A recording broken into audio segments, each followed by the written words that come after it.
resmi diumumkan dari Kabid Humas kan PSK. Yang saya mau tanya ini ada di sini, apakah pemerasan ini bersindikat? Karena yang kita tahu bahwa Dr. Oki dan Dr. ikut melakukan OPAP.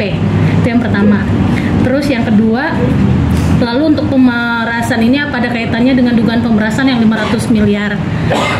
500M ya. Yang ketiga, bagaimana dokter meyakinkan kembali dan ada himbauan mungkin kepada owner brand lain yang diduga korban pemerasan juga sebelumnya oleh tersangka. Terus yang keempat, banyak kali jangan ragu, nanti lupa nih. Ya nanti diulangin lagi ya. Ya. Yang pertama dulu, apakah ini sindikat? Kan begitu ya, pemerasan ini bersindikat. Kami tetap melakukan dugaan bahwa ini adalah merupakan sindikat. Kenapa? Tadi kami hadir dalam rapat dengar pendapat umum di Komisi 9 dan saya ada membawa beberapa dokter estetika dan brand owner. Dalam hal ini ada satu pola yang sama, ya, pola yang sama yang dilakukan oleh yang kami duga sindikat ini untuk melakukan pemerasan terhadap pemilik brand owner ini dan dokter estetika yang tadi hadir. Ya, seperti itu begini, direview. Setelah direview, kemudian ditelepon, lalu dibilangin, awas hati-hati. Ini gue dipanggil sama Bepom, DPR RI dan sebagainya. Nah, kemudian ini dokter estetika dan pemilik brand owner ini ketakutan sehingga melakukan komunikasi. Jadi polanya sama ya. Tidak hanya klien kami dokter RG ya, tapi kepada beberapa korban-korban yang lainnya. Jadi kenapa kemudian kami mengatakan ini dugaan sindikat? Karena mempunyai pola yang sama terhadap korban-korban yang lain. Seperti itu dia. Yang kedua, lalu untuk pemerasan ini apa ada kaitannya dengan dugaan pemerasan yang 500M?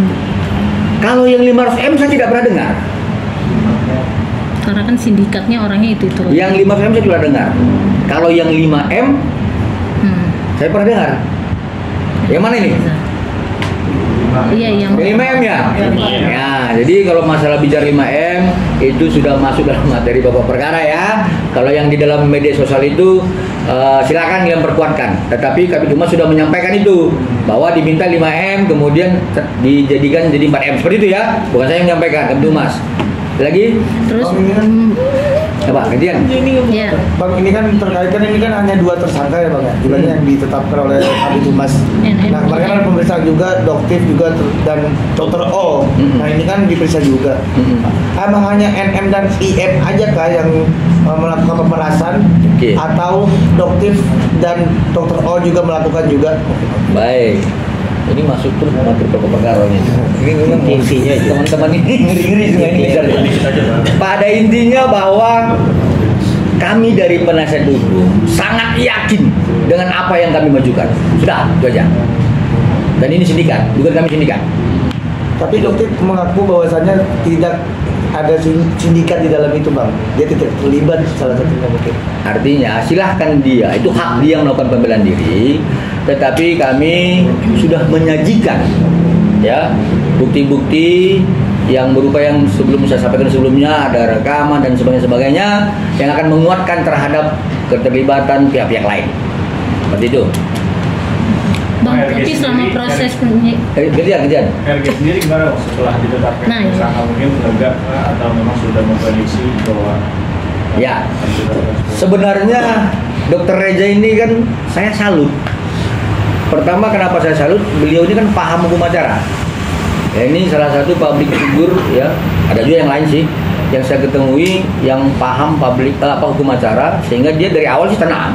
Dia tenang karena dia yakin dan percaya ini akan membuahkan hasil, dan kemudian oknum-oknum yang dia laporkan dia yakin akan ditahan. Dan mendengar ya sebenarnya klien kami semalam sudah mendapatkan SP2AP terkait surat yang kami sampaikan kepada Polda Metro Jaya, dan beliau sudah merasa bahwa ini wajar ya, tetapi beliau berharap bahwa penyidik tetap bekerja dengan keras seperti itu.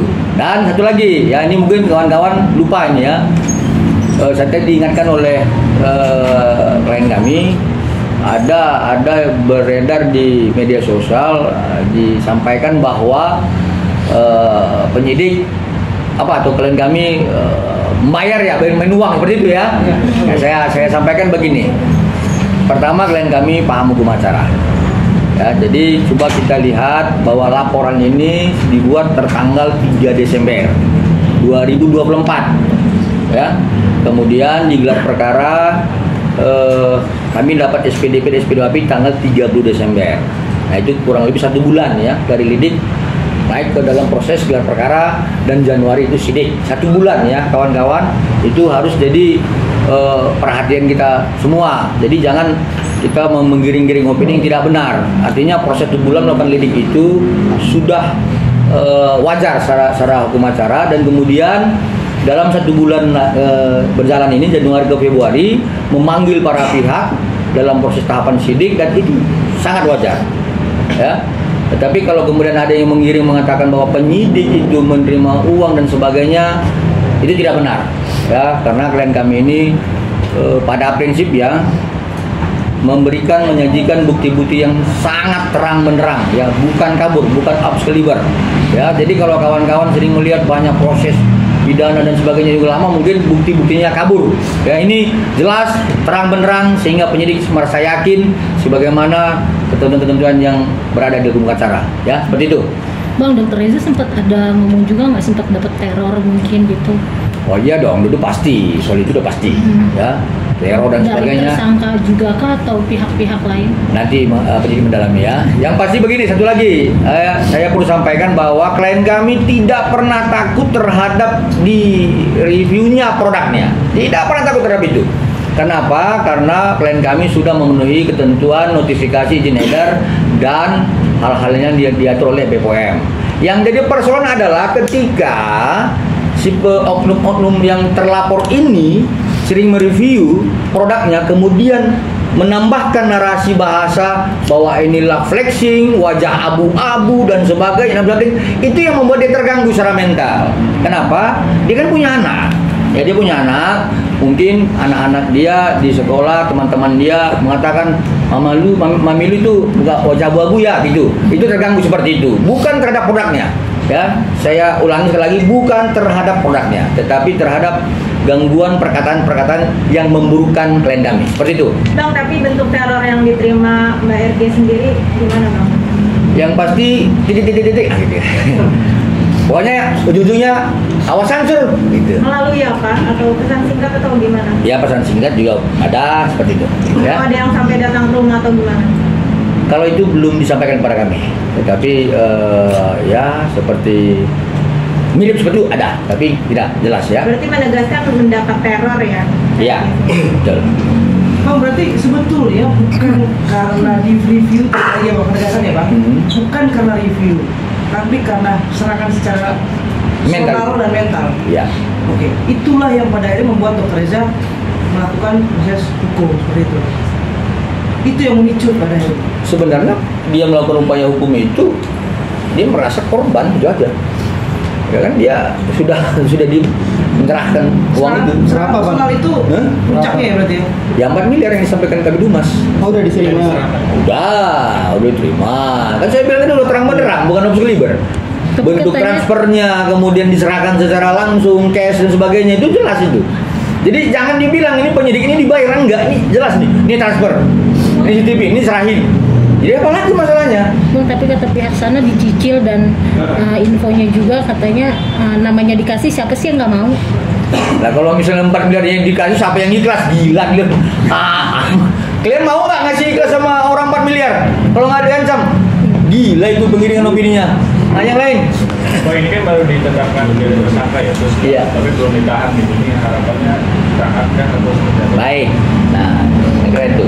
Ya, harapan kami sebagai penasihat hukum, sebagaimana yang kami sampaikan surat kami kemarin ya terhadap penyidik dalam hal ini Kapolda Metro Jaya, kami berharap bahwa dengan terpenuhinya unsur pasal 21 KUHP, ya, dia ancamannya 5 tahun nih. Kemudian dia sudah melakukan pidana-pidana lain, dan ya kalau nggak salah kemarin ya si inisial NM ini mau keluar negeri. Nah ya, jadi alasannya nggak tahu gitu. Nah ini harus saya harap penyidik harus bertindak dengan segera untuk melakukan penahanan terhadap inisial NM. Seperti itu dia. Yang lain? Bang, tapi pada saat itu apa sih Bang alasannya RG sendiri kok itu kan uang besar Bang, dia berani keluarkan batang, artinya kan apakah ada kesalahan RG yang mungkin nanti takut apabila dipublish lebih luas lagi atau seperti apa Bang? Baik, oke. Kalau soal itu saya katakan, setiap saya berbicara, klien kami tidak pernah takut terhadap produk yang di-review. Dan kalau memang ada yang merasa bahwa menemukan ada salah izin edar, melanggar ketentuan, silahkan laporin. Yang dia takut itu adalah persoalan narasi-narasi yang diciptakan terhadap dia dan keluarganya. Ya, itu dia takut, mental anaknya, mental dirinya, mental suaminya, kemudian kredibilitas dia sebagai seorang dokter yang dijelek-jelekin. Ya mohon maaf ya, para netizen di Indonesia kan dengar sedikit udah ngomongnya banyak gitu. Nah itu dia termental seperti itu, bukan gara-gara produknya seperti itu. Bang, tapi kan masih punya kesempatan untuk membela diri, artinya klarifikasi ketika diserang, artinya dengan tuduhan-tuduhan itu kepada dirinya dan keluarga, artinya kan masih punya kesempatan untuk berkata bahwa yang disampaikan tidak benar. Kenapa justru mengambil jalan pintas memberi uang itu? Kalian pernah dengar nggak ada itu konten itu? Saya punya pasukan udara 125.000. Kalau kalian bela diri satu orang yang nyerang 102.000, tenggelam nggak? Nah itu dia. Ya jadi dengan persoalan seperti itulah kemudian ya udahlah, kan gua masih punya usaha seperti itu. Jadi berharap agar ini sudah selesai, ya. Tetapi setelah dia melakukan apa yang diinginkan oleh pelaku terlapor ini terus dilakukan upaya-upaya pemerasan lain gitu, ya. Sehingga kenapa tadi tanya kenapa kemudian ada terlibat Dr. O, dokter dan sebagainya, itu lanjutannya, ya, lanjutannya seperti itu dia. Tapi katanya dokter RG sendiri yang nyari-nyari tahu info soal NM sampai ke dokter O nanyain kontak juga gimana? Itu kan udah masuk materi pokok perkara, ya itu silakan mereka giring opini seperti itu. Yang pasti kita kalau misalkan punya duit 4M nggak nyari orang mau nyerahin 4M itu nggak masuk akal lah, itu nggak logika itu. Seperti itu, ya. Bang, 4M itu emang permintaan NM atau emang RG-nya sendiri yang mengasih dengan nominal segitu? Sesuai yang disampaikan oleh Kabid Humas bahwa sebenarnya itu diminta 5M gitu, tetapi kesanggupan klien kita hanya 4M seperti itu, ya. Jadi itu pun dengan tekanan-tekanan yang luar biasa seperti itu. Lagi? Aliran dana yang cash itu memang benar ya Bang dari Mbak Il duluan itu? Kalau cashnya ya IM ya. Saya nggak mau nyebutin nama lengkap ini. Saya di Baris Bunang. Terus setelah itu ditransfer ke NM. Udah masuk ini. Yang masih sampai ke tangan dia selesai. Dengan bagaimana caranya, naik apa? Udah, nggak usah kita masuk ke situ. Ya sampai ke tangan dia. Ini saya NM. Bertahap atau? Ya udah langsung itu, udah. Perihal yang mencicil Bang, uangnya nggak langsung 4M katanya? Ya itu dua kali, satu ditransfer, satu di cash ya. Soal transfer ke rekening TIP, nah itu kan. Kalau bagaimana menyampai ke tangan inisial NM, TIP, dah. Oke. Oke.